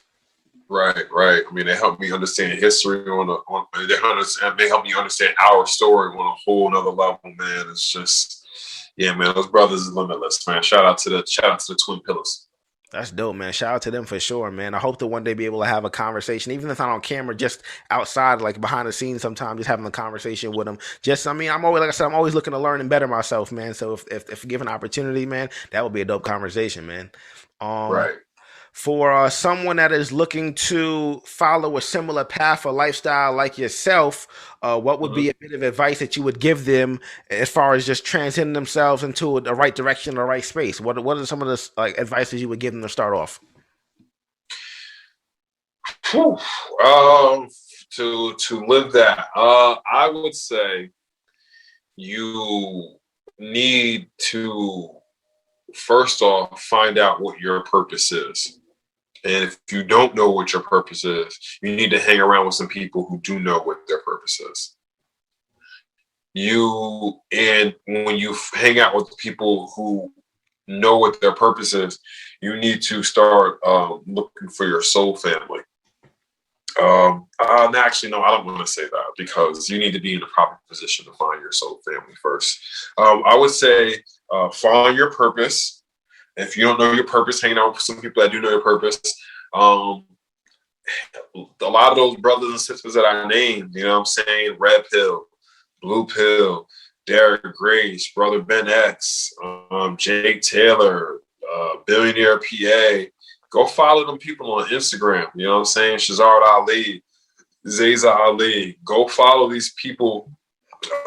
Shout out to Empress AK. Shout out. I want to give some sisters some more love. Shout Facts. out to Erica. You know what I'm saying? You need to follow them on social media. Not all social media is filled with ratchet, twerking, and dumb shit. You know what I'm saying? There's tons of I listen. I learn something new every single day on my timeline. I don't know who you follow. You know what I'm saying? I learn something new every day on my timeline. So you can use social media to your advantage in that way and get to following those brothers and sisters. You know what I'm saying? I always say change up your eating habits. I'm not trying to tell you to stop eating meat on a, you know what I'm saying? You eat meat on a Tuesday and you completely stop eating meat on a Wednesday. No, because your body may not be conducive to that. You know what I'm saying? You need to find out your blood type because some people need meat in their diet. Change up your way. I would say get some sun. I know that sounds like really what? Sit in the sun. Sit in the sun. Go take your shoes off. Go take your socks off. Put your socks in the bare grass. A lot of us are living on Earth, but have not touched Earth in years. You ain't got no Earth time. You walking around with these rubber soles, these heels, these chancletas, these socks, whatever it is. You in your house, you're in your car. When's the last time your bare feet have actually touched real grass? Not artificial grass, not the little grass that you put on your balcony. I'm talking about real grass that grew out the ground. Go put your feet in it. You don't got enough earth time. You need to connect with Mother Earth. You know what I'm saying? Get back into nature. You know what I'm saying? Meditate. You know what I'm saying? These are very, very simple things. Think that if you just look back in our story, all the things that our ancestors are telling us, you know what I'm saying? I look at myself, I'm the ancient future, man. That's it. I'm the ancient future living in the present. You know what I'm saying? Taking a lot of things that my ancestors did, being present in the moment. You know what I'm saying? We tapping in and making a future now, you know what I'm saying? And building it up, man. Just be in tune with yourself. You know what I'm saying? For real, for real. Learn more about yourself. You know, a lot of us walking around, we don't know shit about ourselves. We don't know our blood type. We don't know our natal signs. We don't know our numbers. You know what I'm saying? Like, yeah, there's a lot of things for us to know about. Go travel by yourself. For real, for real. Go make a trip. And even if you're meeting some people there, you should go meet your friends there. But you know what? If you meet in there and y'all all leaving from New York, do yourself a favor. Leave a day before, leave a day after. Go travel by yourself. It does something different to your mind, your body, your soul, to be able to get up, go somewhere, drive, go on a plane, train, boat, go somewhere. Do it by yourself. It gives you a lot of character, teaches you a lot about yourself. I highly recommend going to travel by yourself. I respect that. Just as far as touching on touching soil and on the ground, I just came back from Puerto Rico not too long ago, man. So that was a Hey, that was a very nice trip, man. I always love going there because outside of being from New York and that concrete and everything like that, you get it's like a sense of nature there, like in Puerto Rico. yes. You just like you can go to like the Junca as far as like the jungle and be around the just natural green. It's just so beautiful there, man. I've been to Puerto Rico maybe like 7, 8 times now, man. I love it every time I Ooh, go there. Yeah, I love my wife is from there, so we go there all the time, okay. spend time with her family, man. It's just it's beautiful. The food there is different. The people there are just so welcoming and it's just on All different right. time. Like you realize how different time is from like a city time to island time. You're not gonna get your food in 20 minutes, man. It's gonna take about an hour to get your food because they All on right. island time, man. They loving it, they living life and they relaxing, man. All We right. not they're not fast paced like us. It's just All different. right.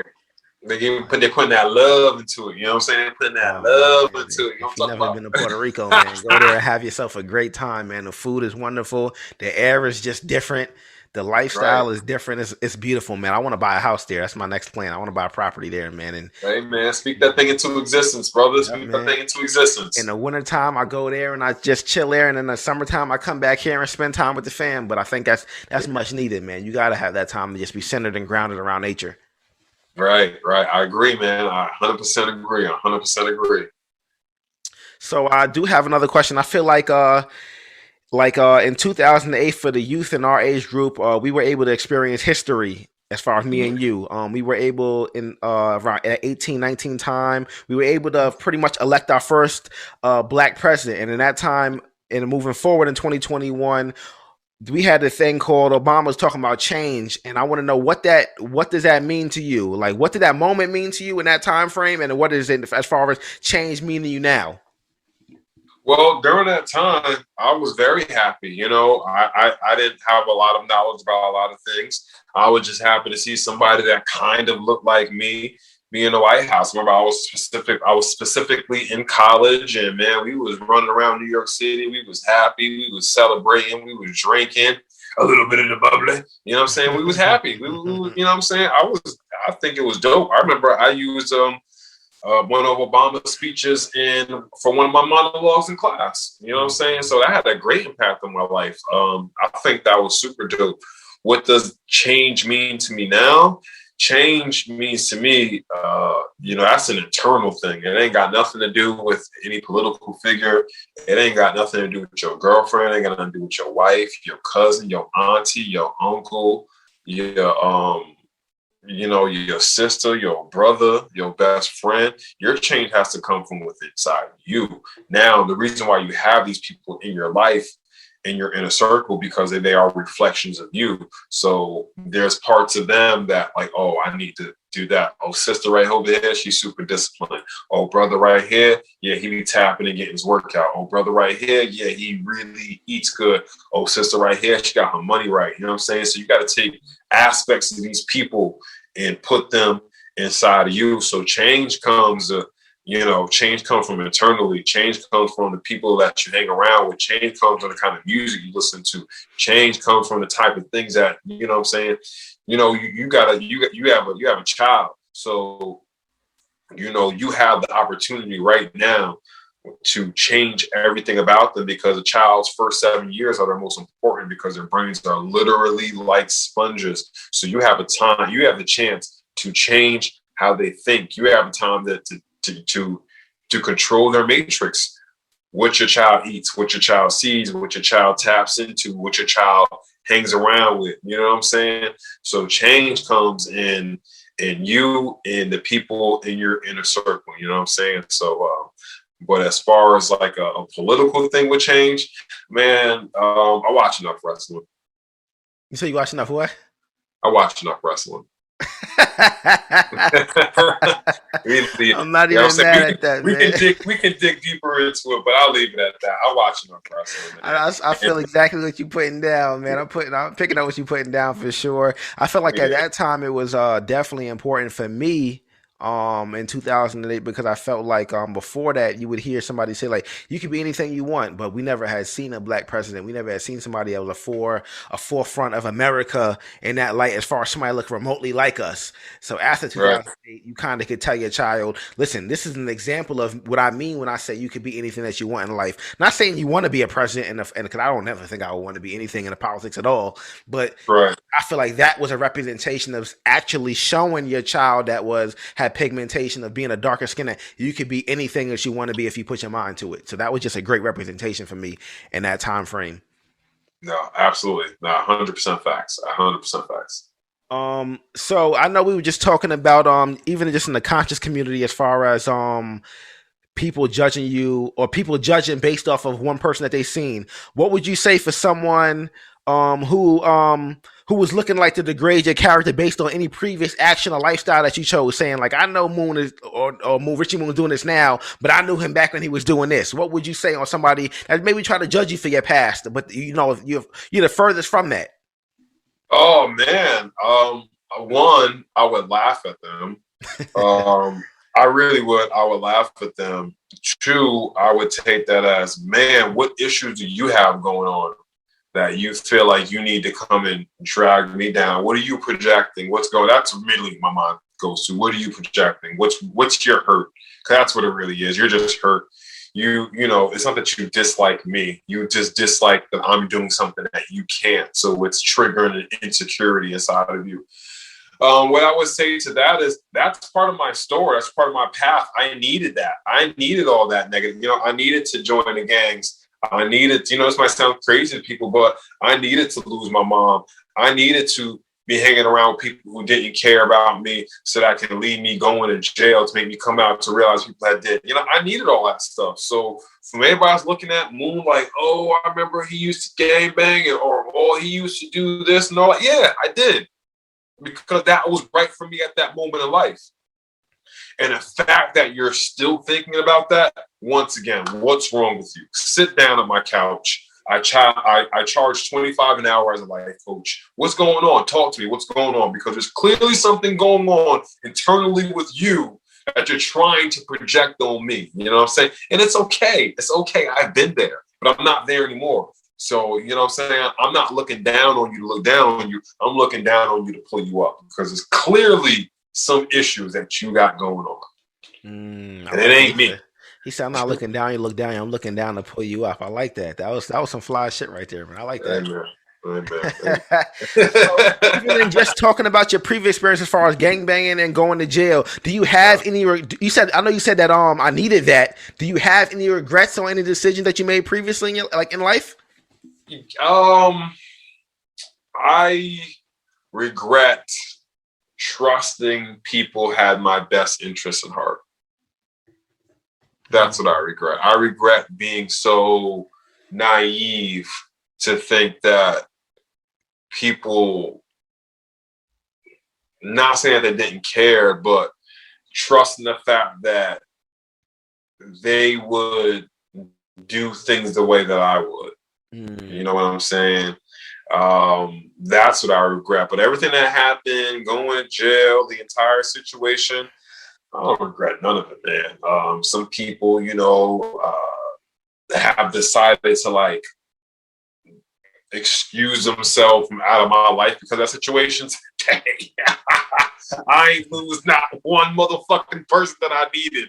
And, you know, like, you know, I don't want no smoke with nobody, but I don't give a fuck. I mean, think what you want.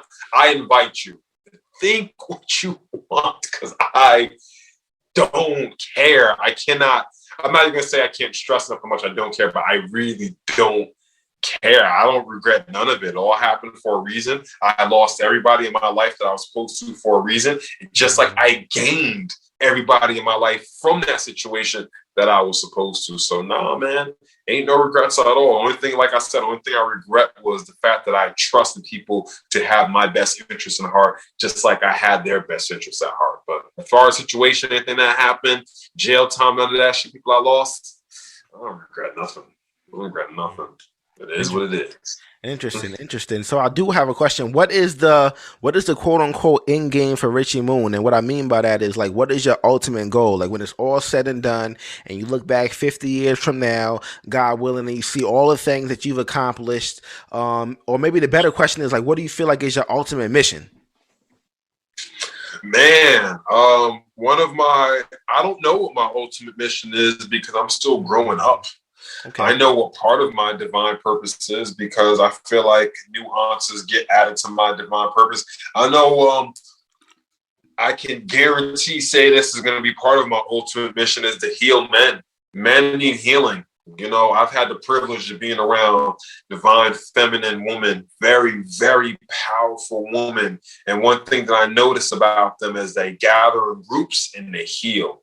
They heal, they heal, they heal, they heal. And men need to heal. We walk around with this mentality, with this hip hop mentality. You know, some of us are still living in Notorious B.I.G.'s dream. You know what I'm saying? We got to get out of it. You know what I'm saying? You know, you don't have to sling crack rock or have a wicked jump shot to make it anymore. We have to get out of that mentality. So part of my divine purpose is part of my end game is to heal men. We need healing. You know what I'm saying? Women say they need to heal their womb. Men need to heal their dicks. And I don't mean it in a sense of just like, oh, just grab my balls. Like, oh, yeah, my dick's good. I mean, like, that's a representation of you. You give, you know what I'm saying? You give life through that. You give life through your phallus. You know what I'm saying?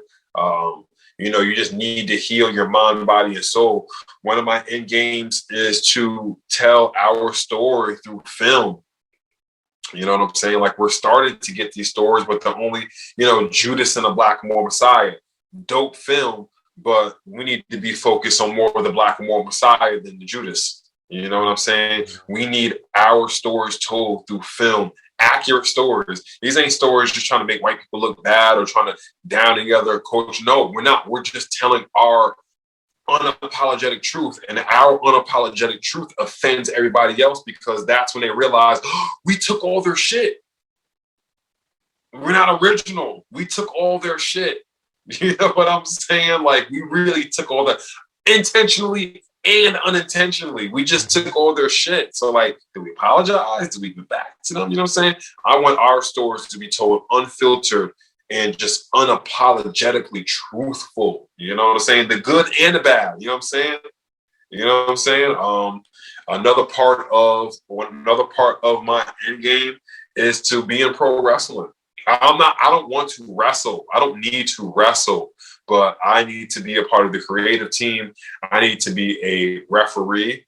And another part of my end game is having a family. Because I feel like one of the biggest ways that I can contribute to the culture and all that is by marrying me a beautiful Black woman, having me a beautiful Black children, because they can be dangerous as fuck. Because I know I'm dangerous. So we take my dangerousness, we take her dangerousness, we combine them some bitches together, we put in them little boys, them little girls, they're going to be more dangerous than I could have ever thought of. They're going to come out the womb just ready to add value to the world, add value to the universe. So that's part of my end game. And before I didn't think of that. I wasn't thinking about family. But, when you meet people, you meet certain young ladies, they make you you meet woman. When you meet a woman, she makes you change everything. She makes you want to be better. She makes you want to go out and get the bag, the physical bag and the mental bag. She makes you want to have a family. She makes you want to do things. So, you know what I'm saying? I want young, I'm for all people. I'm totally for all people. I am for my people so much so we can realize our value. And then once my people can realize all that value, then we can help everybody else out. Because ultimately, I also want to be in the point society where it ain't about the fact that I don't have to say my melanated people or my indigenous people. It's just, I can just talk to people. But right now, our people have been beat down physically, mentally, financially, that I need to specifically address us to raise us up so we can really run the planet. Because when we run the planet, that shit gonna be right back in its proper perspective. But to wrap this question up, one of my last end games is for us to be in a society just like Dr. Martin Luther King said, where we judge people off the content of their character, not by the fucking color of their skin, which in the long game is so minute, but at the same time, such a big thing because our melanin is special and is conducive to the universe as opposed to other people's who cannot survive in the sun. That's not a shot. It's just fucking science, people. Get out of your emotions and get into the books. I respect that, man. I like that. I do see that that Tupac is one of the people on the background of your wall right there, man. What did Tupac mean to you as far as just growing up and as far as his mind state and what he put out into the universe? I felt like he was definitely ahead of his time as far as the messages that he brought across. I think he was just so young in him trying to express certain things, him going through certain things. What he showed us wasn't always beneficial to like his action because she got shot. A lot of things happened. He was so young, and all these things happened at one time. But what did Tupac mean to you?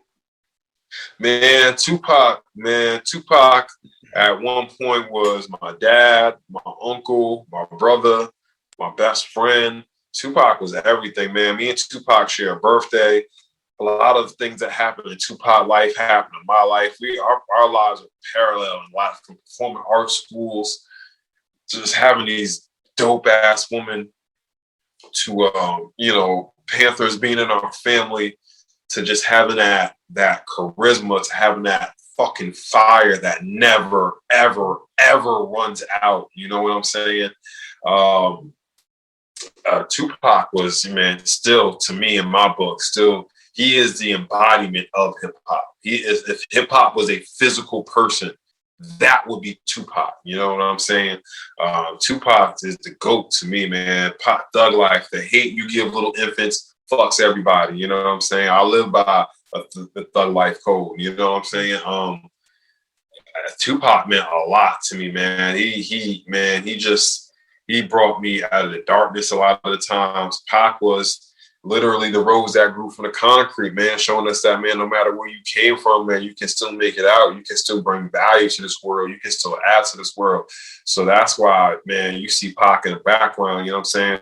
I put Pac up, what you don't see on the other side are the, you know what I'm saying, the tributes to my family. I got my grandmother, my grandfather, my mother is up there because I look at Pac as an ancestor now. You know what I'm saying? So I hold him in that same regard. He's like you said, he was a young man.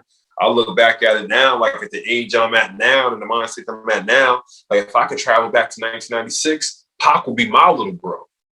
I'm like, hold up, little man, you gotta calm down, bro. You doing too much. You know what I'm saying? Like, you know what I'm saying? So, yeah, man, Pac is, man, just amazing, man. He's just amazing. He showed you, he was like a Shakespeare character. You know what I'm saying? You just got to see all his flaws played out in real time. You know what I'm saying? Pac was everything, man. Shout out, man. Pac is a god, man, for real, for real. That's a fact. I'm not mad at that, man. Tupac and Nas are my two favorite rappers of all time. So when you talk about just who influenced me as far as just listening to music, that's it, man. I know a lot of people will say All Eyes on Me is their favorite album. Me Against the World is my favorite album. That's my favorite Tupac album of all time, man. It's just everything that he portrayed in that time frame in that album. Like you said, it was just the essence of hip hop, like for me, and it spoke directly to me, man. And so I respect that, man. Like you said, the thug life and talking about those things like that is it's very important, man. As far as looking back on those things and seeing how history repeats itself, because a lot of those things that he was going through are still going on today, man, if you look at it. So I mean, like I said, like you said, shout out to him, man. He was definitely one of the ghosts in hip hop, and definitely somebody that we need to continue to keep alive, and remembering that, you know what I mean, he's a legend in his own right. We are kind of wrapping it up here. I know I had you on for a while, man. I don't want to keep you on. I know you. Hey man, it's all good, my guy. You know what I'm saying? Listen, like I said, it's cool to be on the other side. Like I'm usually the one asking questions and diving deep and, you know, making people feel kind of slightly uncomfortable. Because I'll do that with questions. I'll make people feel uncomfortable. It's not the thing I'm intentionally trying to do. It's just I'm gonna ask you questions. Like, let's fucking talk about it. But nah, man, you good to go, man. It's cool to be on this other side. You asked a lot of questions that nobody has asked me before. I haven't been interviewed in a while. You know, I have a lot of things to talk about these days. So, nah, it's cool to be interviewed, man. It's definitely cool to be interviewed, to be on the other side of this. Thank you, man. I every interview, which I'm I'm humbled by it. Every time I go on an interview, even my last episode, I shot with a young lady named Zoe. She was saying how she hates the interview. But she was like, I love the conversation that we had. She was like, it makes me want to do interviews again, but with interviews with somebody like you, because you ask the good questions and you actually have a good personality and you ask those right questions. Like, don't just ask dumb shit. You know, you actually ask great, intriguing questions. So I always make that a point to like just do my research on people and like, you know what I mean, make sure to get the good right questions, because not only do I want to know these things, but I feel like my audience and the people I listen to want to know these questions. So that's always a thing I think about. It's not just about me; it's about what the people want to hear. Who is somebody that you would want to see on a No Script podcast moving forward? It could be somebody you know, somebody you don't know. Who's somebody you think would be a good guest on the show? Oh man, somebody that will be good for your No Script podcast, man. I got a multitude of people. That would be good for your podcast. I would say my good brother Billionaire PA is always an amazing person to have on your podcast, man. I would say my homegirl Raven, I can connect y'all. She's about to come out with a book. Very super intelligent, just fucking ridiculously smart. Another young lady I know, beautiful, talented, super diverse. Her name is Nova. She paints, she draws, she sings, she plays an instrument. She's a birth doula. That means she helps give birth to people. She makes her own medicine. She's fucking amazing. There is I would like to also see I think you should get the dudes I think you should get like maybe like Taylor or Spanx on them. Why did they start GBA? You know, they got a whole clothing line going on, you know what I'm saying? I think you should get Richie on here, you know what I'm saying? Shout out to Richie. Mr. Good Fit, you know, Mr. Iron Body Fit, you know what I'm talking about? He out there training the good people physically, getting them in great shape. You know what I'm talking about? Yeah, I think you should tap in. We got plenty of superstars in 914, man, that you should tap into. I'm actually gonna do that. I'm actually gonna make that a theme on my show. I'm gonna do a 914 week where I just tap into people from 914 and just like, man, we need even more attention. People be talking about it, but we need even more, man. True. We produce we produce some elite talents, you know what I'm saying, from all across the board, you know what I'm saying? And it's just specifically from Greenberg. Our hometown has produced Grammy award-winning people, NBA players, the biggest financial podcast, the greatest financial podcast on the planet in EYL. You know what I'm saying? So our small hometown, 4 square miles. I don't even know if Greenberg is 4 square miles. Greenberg is definitely not that big. It might be smaller than that, but yeah. Right. 3.5, 3 miles. That small 3-mile town has produced a multitude of people with a universe worth of talent, you know what I'm saying, that needs to be tapped in, you know what I'm talking about? So shout out to Greenberg, man. Shout out to us, you know what I'm talking about? Not to exclude New Row or Mount Vernon or White Plains. I'm not excluding none of that. Shout out to y'all too. But specifically Greenberg, we have produced talent on top of talent on top of talent on every single field. And I don't feel like we get the credit that we deserve or we get the shout out that we necessarily deserve when we've produced such monumental, life-changing people. And I ain't going to say no names out there, but I'm going to straight up say this. If you went to middle school in Greenberg and you went to high school in Greenberg, I don't care what you did on the weekends, fam. You're from Greenberg. So don't get on here on some bullshit and talk about you from the Bronx, you from here, you from there. No, you're not. Like, yeah, you grew, yeah, you had time there. I'm not denying that you spent time there, but you went to school out here. You had family out here. You better mention Greenberg. Like, I ain't gonna say no names, but cut that shit out, bro. I see you out there. You better mention Greenberg, bro, because you learned how to play instruments in Greenberg Central School District. You ain't go to the Bronx to learn that. You know what I'm saying? You learned that in Greenberg Central 7 School, and I know that because I was literally sitting next to you when you entered band. You know what I'm saying? I ain't calling nobody out, but you know what I'm saying? Like, I think I know you're talking about, but I ain't gonna say no names though. I think I know you're talking about that. You know what I'm saying? Stop playing with it, bro. You from Greenberg, bro. You can mention the Bronx. You can mention listen, I give credit to Mount Vernon, to Yonkers, to Bronx, to Harlem. I learned mad game from there. But where am I from? I'm from Greenberg, bro. That's where I learned the game at. So stop that. Stop that shit, bro. You from Greenberg. And that's the last thing I'm gonna say about that. Definitely. I know you mentioned you mentioned a lot. Fact. It's a fact, bro. It's a fact. Mentioned a lot just now, but I'm from the Bronx. Nigga, how, bro? How, nigga? I was in 4th, 5th, 6th, 7th, 8th, 9th, 10th, 11th, 12th grade with you. Now you from the Bronx? We usually from the Bronx on the weekend? Right, that part. Shut up, nigga. Shut up. You sound crazy, bro. Shout out to you, though. I fucks with you. You my mans. But I'm gonna keep it 100 grand. You lying, bro. From Greenberg. Keep it real. That's too funny, man. I think I know you're talking about. I ain't gonna say no names though, because we're not mentioning no names. But I think I Yeah, know no exactly what names. you're You talking know, about. people can put two and two together. But I know you mentioned Taylor and Spanks. I actually Taylor, that's my cousin. So I told him I got to get him on the show, man. I said you doing your clothing Yeah. thing, you got everything going on right now. I want to talk about your story even before that coming to this because I feel like it's a lot of young people that are maybe going through what you went through previously, and they need to understand your story and what you had to go through to get to your point, so that they can just understand the actions that may take to get to where you have to get to. Understanding that where you're at right now is not where you're going to be forever. You know what I mean? Like just because you're here in this moment and you're going through a couple of maybe some turmoil, maybe some dark times. I mean, there's always light at the end of the tunnel, man. And there's always going to be a turnaround for every tide of storm. So don't just look at right now in the situation that you're in and don't feel like you're worth anything or that you can become anything. You can become anything that you put your mind to, especially right now in 2021 with the technology and advances that we have and all the benefits that we have. We have so much that our ancestors didn't have and they couldn't take advantage of. If you don't take advantage of what you have right now, you just lazy. I'm gonna keep it up. I'm gonna keep it all the way 1,000 with you, man. You just lazy and you don't want to take forth the efforts that it takes to move forward at this point. There's no excuses.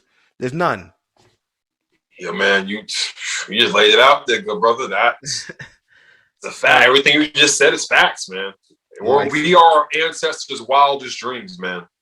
yeah, man, for sure. They wish that they can go to schools in the places that we went to school. They wish they could work with in the places that we work in. And we take it for granted a lot of times and we don't actually take heed in the things that they've laid for us to be able to take advantage of. We kind of like I feel like we've kind of regressed in some kind of way because we become lazier. They didn't have a chance to sit in the same room with people that we can sit in front of and be able to give ideas to people that we can give ideas to. And we've become kind of lazy to it. And it's kind of like at a detriment to us. So at this point, we got to work twice as hard to even get two steps further. But you got to want to work twice as hard. You know what I mean? You can't want to work as hard as you see the next person next to you work. You got to want to work double time to get to the same pace that they do. And understanding that when you work twice as hard and you get the same benefit, you don't have to like it's like just appreciate what you have in front of you and want Right. to work hard to get what you want to get. Don't want to be complacent and want things to be easy.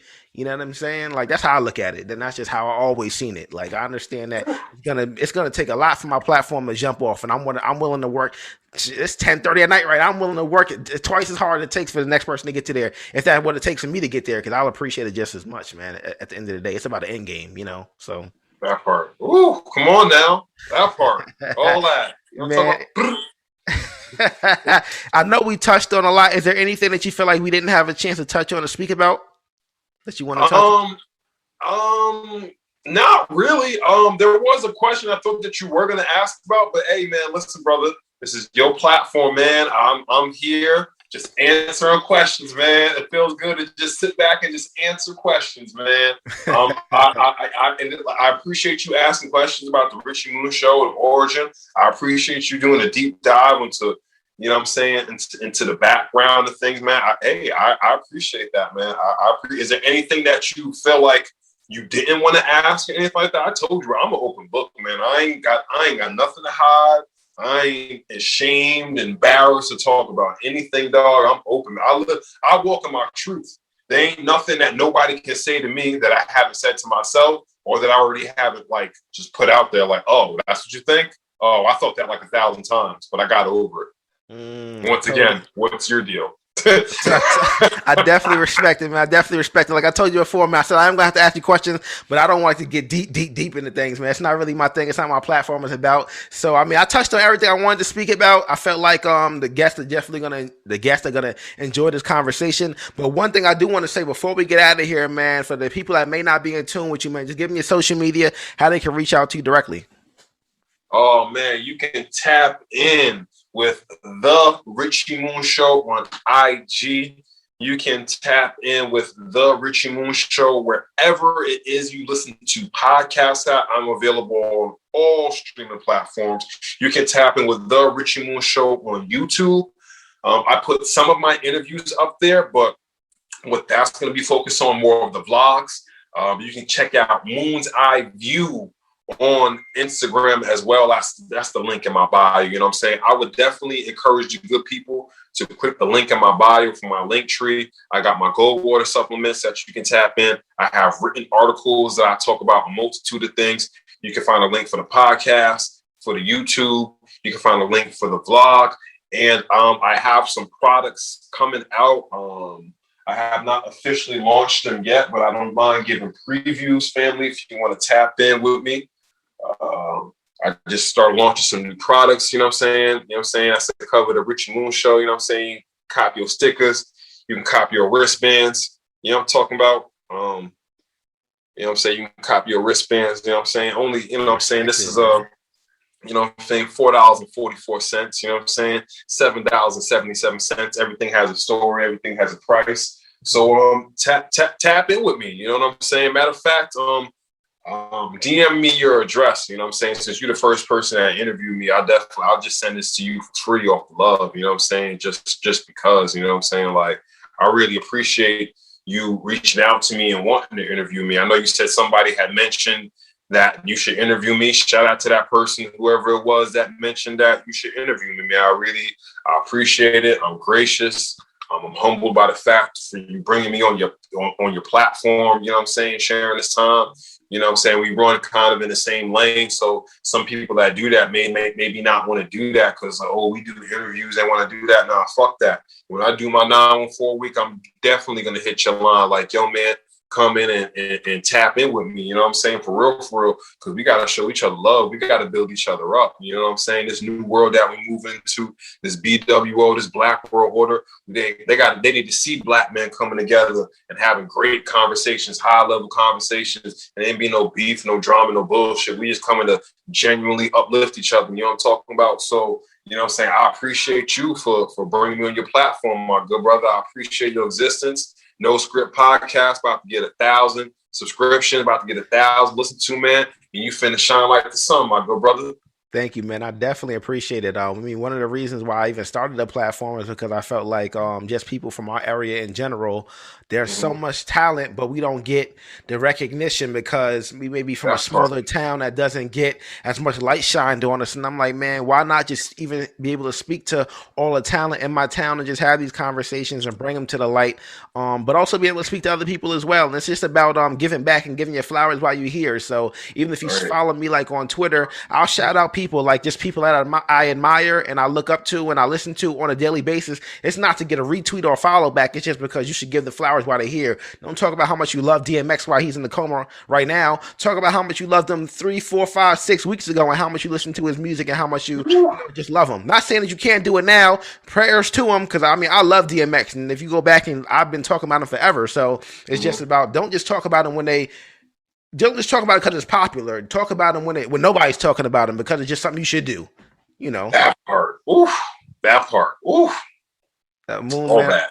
I just want to say thank you, man. I know you said you are humbled and appreciated for being on our platform, but I'm humbled just to have you here, man, because you gave the time out and to come on my platform and give me the chance to have a conversation, to ask questions, man. And I definitely appreciate you, man, for sure. We'll be in touch because I'm still, even though you said you're going to give me some stuff for free, I'm going to still throw you some bread, man. I think it's important to support Black platforms. So I'm definitely going to throw you some bread and buy some stuff from you because I think it's important for us to support each other, man, especially in this time.